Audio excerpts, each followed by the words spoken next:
पूरा दिल्ली एनसीआर प्रदूषण की मार झेल रहा है। प्रदूषण से रोकथाम की तमाम कोशिशों के नाकाम होने के बाद दिल्ली सरकार ने प्राइवेट ऑफिसेज को 50% ऑन साइट वर्क फोर्स के साथ काम करने की सलाह दी है।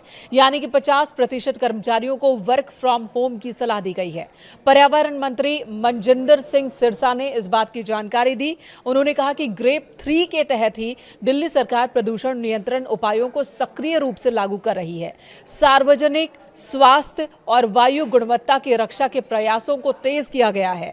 एमसीडी ऑफिस सुबह 8:30 बजे से शाम 5 बजे तक कार्य करेंगे, जबकि दिल्ली सरकार के कार्यालय सुबह 10 बजे से शाम 6:30 बजे तक खुलेंगे। आपको बता दें, दिल्ली एनसीआर में अगले 10 दिन के लिए AQI की वार्निंग जारी की गई है।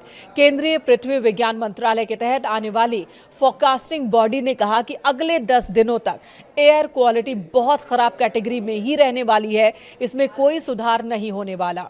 जिसके बाद डिसीजन सपोर्ट सिस्टम यानी कि DSS के मुताबिक दिल्ली के PM 2.5 लेवल में अलग अलग पॉल्यूशन सोर्स की जानकारी मिली है।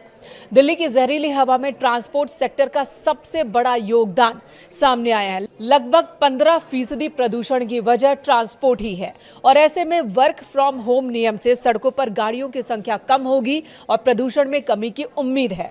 फिलहाल दिल्ली में ग्रेप 3 लागू है। दिल्ली सरकार ने प्रदूषण पर रोक लगाने के लिए 11 नवंबर को लागू किया था ग्रेप 3, लेकिन इससे कोई फायदा नहीं हुआ।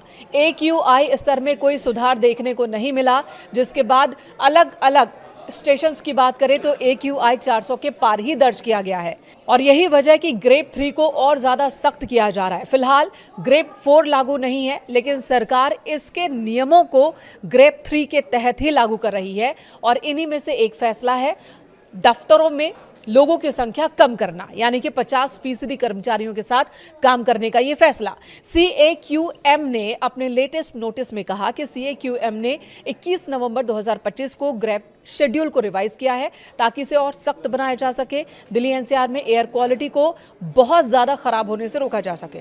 सुप्रीम कोर्ट के प्रपोजल को मंजूरी देने के बाद यह फैसला लागू किया गया है और इसके तहत गैर जरूरी निर्माण कार्यों पर रोक लगाई गई है। खुदाई और BS4 वाहनों पर पहले से ही प्रतिबंध है। नियमों को और सख्त किया जा रहा है। ऑफिसेज को भी ये कहा गया कि चाहे वो प्राइवेट हो या सरकारी दफ्तर, वहां 50% वर्कफोर्स के साथ ही काम करें।